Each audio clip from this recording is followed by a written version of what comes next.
जय श्री सीताराम। श्राद्ध पक्ष करीब आ रहे हैं और बहुत सारे कंसल्टेशन मैं पितृ दोष को लेकर के दे रहा हूं। कई सारे लोग मेरे पास आते हैं और मुझे कुंडली दिखाते हैं और आगे से ये बात कहते हैं, सर हमारी कुंडली में पितृ दोष है, हमें बताइए। अब मैं कुंडली जब देखता हूं तो कई बार सूर्य शुक्र साथ में बैठे हुए हैं, उसे पितृ दोष किसी ने कह दिया। कहीं सूर्य शनि साथ में बैठे हुए, उसको पितृ दोष कह दिया। सूर्य केतु सूर्य राहु को तो इन जनरल पितृ दोष कह ही दिया जाता है, किसी भी भाव में जाकर के बैठे हो लग्न कुंडली में। लेकिन मेरा मानना ये नहीं है। एज एन एस्ट्रोलॉजर टेक्निकली मैं बात कर रहा हूं, अपने अनुभव के आधार पर मैं कह रहा हूं कि जरूरी नहीं है कि आपको पितृदोष है तो ये आपकी कुंडली में दिख ही जाएगा, जरूरी नहीं है।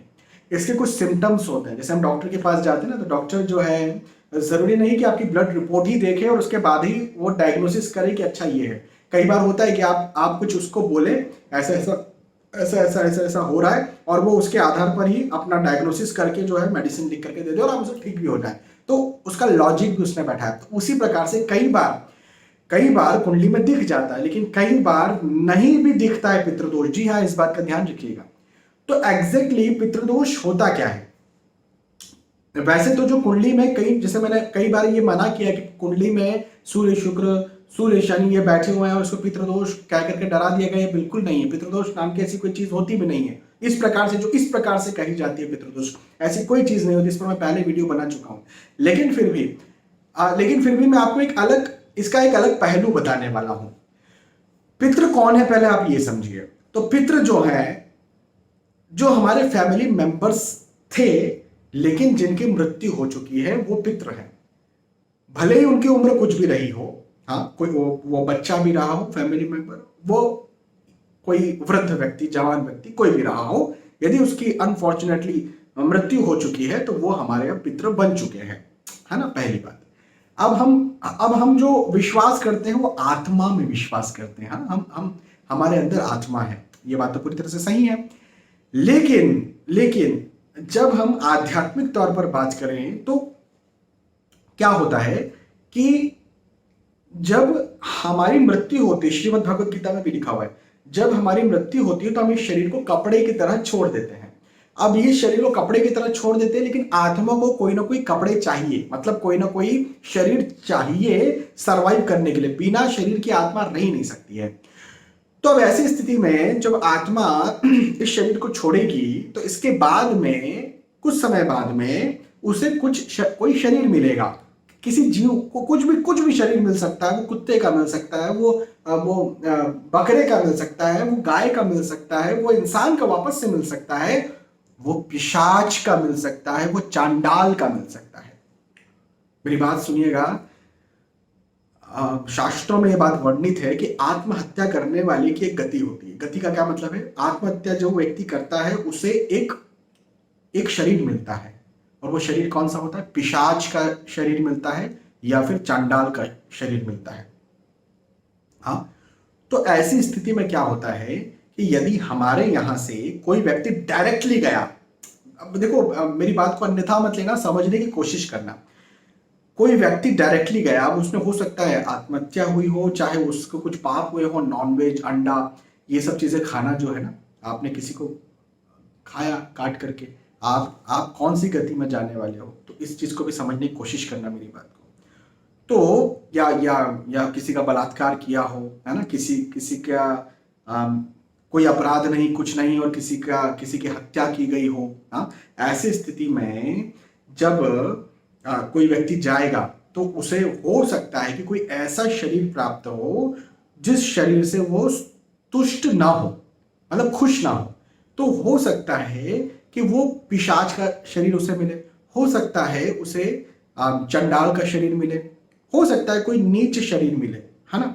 अब ऐसी स्थिति में जब वो खुश नहीं है, मान के चलिए कोई पिशाच बन गया, अब वो खुश नहीं है, तब जब खुश नहीं है तो जस्ट आपकी फैमिली से वो कहीं गया हुआ है, तो उसको तो अपने पिछला जन्म जो है वो याद रहेगा। तो अब वो क्या करने वाला है? अब वो जो उसकी जो डायरेक्ट फैमिली थी, जिस फैमिली से वो गया था, अब उस फैमिली से कुछ चीज चाहता है, वो अपनी संतुष्टि चाहता है वो।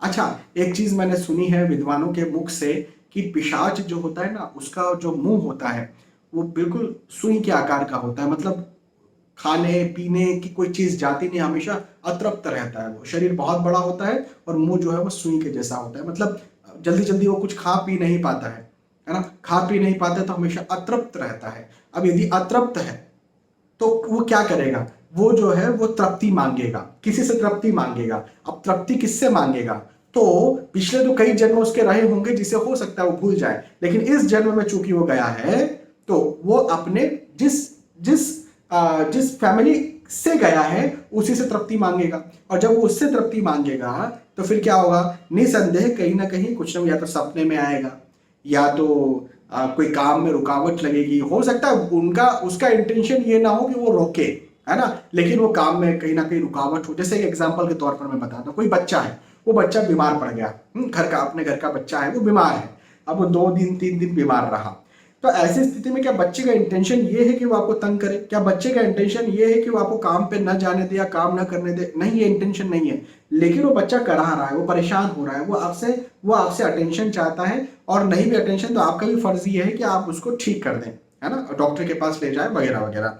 तो ऐसे ही वो योनि भी जो उसे मिली है, वो हो सकता है वो ये ना चाहता हो कि वो आपको तंग करे, लेकिन उसके बावजूद भी कुछ ऐसी आपसे संपर्क साधने के लिए या आपको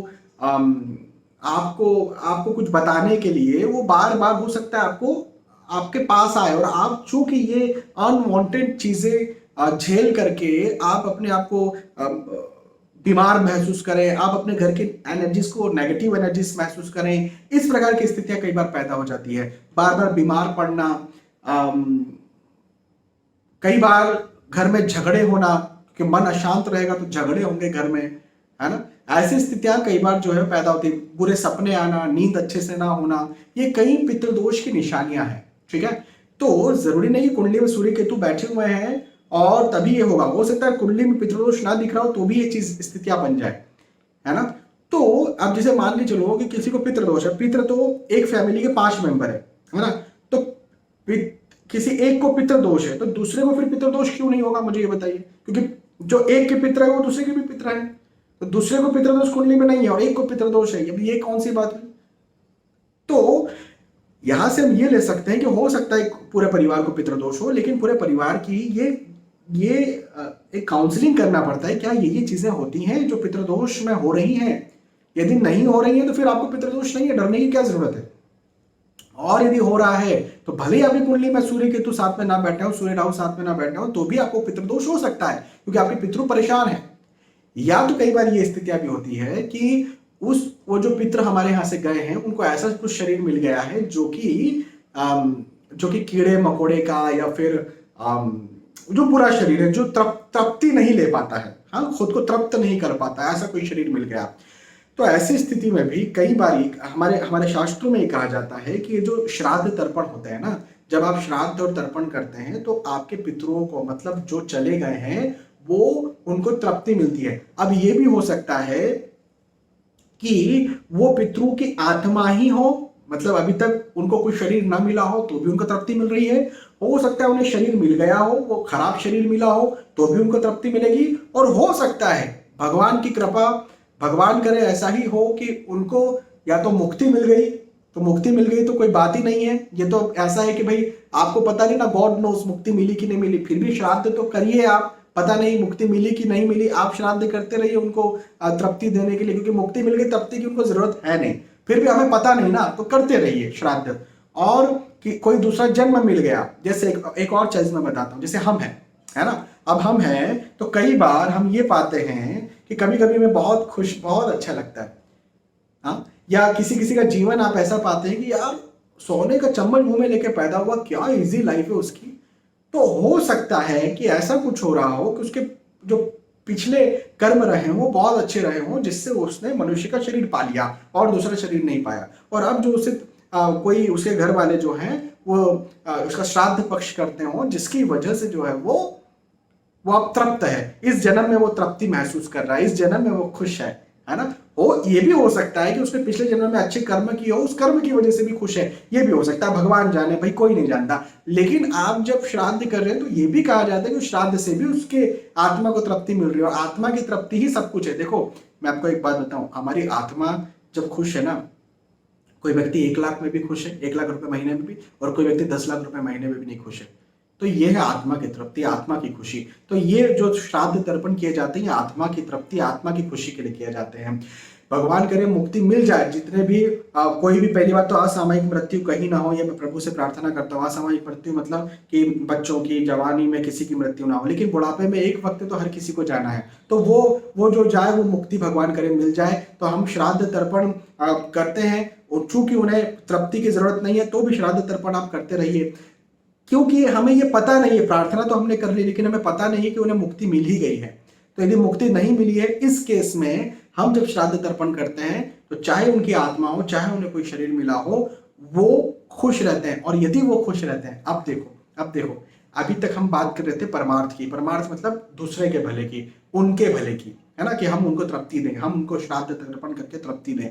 लेकिन अब हम बात करते हैं अपने भले की, कि यदि वो तृप्त रहेंगे, हाँ, यदि वो तृप्त रहेंगे तो वो हमसे संपर्क साधने की कोशिश नहीं करेंगे। जैसा मैंने बताया, पिशाच योनि या चंडाल योनि, इसमें मैंने बताया ना कि वो कोशिश नहीं करेंगे, और कोशिश नहीं करेंगे या वो बार बार आपको रोकेंगे नहीं, तो आपके घर परिवार में जो स्थितियां निर्मित हो रही है, नेगेटिव स्थितियां निर्मित हो रही है, वो नहीं होगी। ठीक है, कुछ केसेस में ऐसा हो सकता है, हर केस में ऐसा नहीं होता, लेकिन भगवान जाने कि किसे तृप्ति मिली, किसे नहीं मिली, भगवान जाने। तो आप तो श्राद्ध करते रहिए ना। अब देखिए, अब मैं आपको बताता हूं कि श्राद्ध जो है, ये 16 श्राद्ध कहे जाते हैं। वर्ष भर में 16 दिन, पूरे साल भर में 16 दिन ऐसे होते हैं जो तिथियों से गिने जाते हैं। पूर्णिमा से ये तिथि की शुरुआत होती है और अमावस्या पर जाकर के ये तिथि खत्म होती है। पूर्णिमा से अमावस्या 16 दिन होते हैं, तो इन्हें 16 श्राद्ध कहा जाता है। जब भी हम, हमारे घर में किसी की मृत्यु हो चुकी है, वो किस तिथि को मृत्यु हुई है, उस तिथि के दिन उनका श्राद्ध माना जाता है। तो उस तिथि के दिन हमें पंडित जी को, विद्वान को, जिन पर भी आपको विश्वास है, उन्हें अपने घर में बुलाना चाहिए। देखिए, आपको ये बात पता है, यदि आप मुझे शुरू से फॉलो कर रहे हैं तो आपको ये बात पता है कि मैं महंगी पूजा पाठों के हमेशा खिलाफ हूँ। मैं पैसा देकर के पूजा पाठ करवा लो, मैं इसके हमेशा खिलाफ रहता हूँ, बिल्कुल खिलाफ रहता हूँ। लेकिन इस केस में ये पूजा जो है, ये वर्ष भर में एक बार होने वाली पूजा या अनुष्ठान है, या कर्म है, या कर्मकांड है। ये वर्ष भर में एक बार होने वाला लंबा कर्मकांड है। इसके लिए आपने प्रैक्टिस नहीं की है वर्ष भर, और चूंकि आपने प्रैक्टिस नहीं की तो हो सकता है कि आप उसको अच्छे से ना कर पाए। मैं उन पूजा पाठों को करने के लिए जरूर कह देता हूं जो रोज रोज आप आसानी से कर सकते हैं, लेकिन वर्ष में एक बार, वो भी लंबा अनुष्ठान करना और उसके जिसके नियम हो, ऐसा पूजा पाठ, ऐसे कर्मकांड करना, ये हर किसी के बस की बात नहीं है। तो आपको चूंकि अपने पितरों की गति चाहते हैं, तो किसी भी पंडित जी को, किसी को भी जिन पर आपका विश्वास है, जिन विद्वान पर आपका विश्वास है आपके आसपास, उनको आप बुलाइए, उनसे कहिए कि हमें विधि विधान से कर्मकांड करवाना है, हमारे जो भी आपके पितृ गए हुए हैं उनका श्राद्ध करवाना है। आप हमें बताइए क्या क्या हम व्यवस्था करें, और क्या क्या आप करेंगे, और कैसा कैसा क्या क्या करने वाले हैं, क्या क्या हमको करना है, पूरी हमको तो उसकी विधि बता दीजिए। वो जैसा जैसा विद्वान आपको बताते हैं वैसा वैसा करवा लीजिए। मैं समझता हूं कि विद्वान लोग जो भी कर रहे हैं, जो भी बता रहे हैं, वो अच्छा ही बताएंगे आपको, और आपके पितृ जो हैं वो खुश रहेंगे तो परमार्थ तो हो ही गया, लेकिन आपका स्वार्थ भी होगा, क्योंकि आप भी दुखी नहीं रहेंगे। ठीक है, तो मेरा तो यहाँ पर इस तरफ, ये इस जगह पर मुझे लगता है शायद पहली बार मैंने ये बात कही होगी कि मेरा तो कहना ये है कि आप पंडित जी को अपने घर में बुला करके ही श्राद्ध तर्पण करवाना चाहिए। हाँ, क्योंकि उनको सारे कर्मकांड अच्छे से पता है, टेक्निक सारी पता है। देखो, एक होता है घर आप भी बना सकते हैं, अगर आप किसी मिस्त्री को और सबको बुला लीजिए और 4 दीवारी उठा लीजिए, और किसी एक इंजीनियर से घर बनवाइए, है ना, दोनों में फर्क होगा। मैं ये नहीं कहता कि हमेशा ही आपको कर्मकांड और पैसे देना चाहिए, मैं हमेशा इसके खिलाफ हूं, लेकिन मैं ये जरूर कहता हूं कि इस जगह पर आपको थोड़े बहुत पैसे लग रहे हैं, कोई बहुत ज्यादा नहीं लगते, थोड़े बहुत लगते हैं, लेकिन इससे सही रीति से, सही तरह से आपका उपाय हो जाता है, और आपका यदि कोई दोष बन रहा है तो खत्म हो जाता है।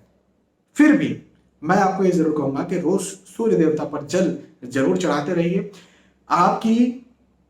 आपका जो पीने का जो जल है, आजकल तो आप वो आरओ वाटर सो गए हैं तो सीधे ऊपर टंकी का पानी आता है, लेकिन पहले के जमाने में ड्रिंकिंग वाटर का एक अलग स्टोरेज हुआ करता था। ऐसे कोई स्टोरेज आपके यहाँ है तो ठीक है, अदरवाइज वो आरओ जहां पर भी लगा हुआ है उस जगह पर आसपास कहीं पर भी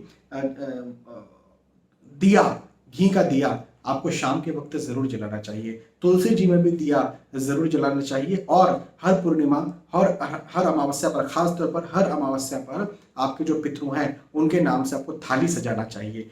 थाली में आपकी जो इच्छा है वो रखिए। जैसे श्राद्ध में कैसे बनता है ना, पूड़ी सब्जी खीर, दाल राइस ये सब बनाता है, आपकी इच्छा हो तो मैं आप सभी से आग्रह करूंगा कि अपने पितरों के लिए आप ऐसी थाली बनाएं। और उस दिन किसी पंडित जी को मत बुलाइए, लेकिन अपने ही तौर पर आप पितरों का आह्वान करके पितरों को खिलाइए। कौवे को, गाय को, कुत्ते को भी आप जो है वो खिलाइए। जो जो भी आपके घर में बना हुआ है इनके लिए अलग से अंश निकाल के खिलाइए। चींटियों को अलग से खिलाइए। जितने जीवों को आप दे सकते हैं, जो जीव आपको दिखते हैं उनको आप अलग से खिलाइए। कोई व्यक्ति मांगने वाला आ गया उसको आप दीजिए। कोई कोई अनाथ है, कोई गरीब है, उनको जाकर के खिला दीजिए। बहुत ज़्यादा आपको लाभ मिलेगा। ठीक है, बहुत बहुत धन्यवाद। ये बात यदि आपको समझ में आई है तो मुझे बताइएगा कि समझ में आई। यदि मेरा मैसेज आप तक पहुंचा है तो मुझे बताइएगा कि हाँ पहुंचा है। बहुत बहुत धन्यवाद। फिर मिलेंगे आने वाले वीडियोज़ और एपिसोड्स में। तब तक के लिए आज के इस वीडियो में आपसे विदा चाहता हूँ। जय श्री सीताराम।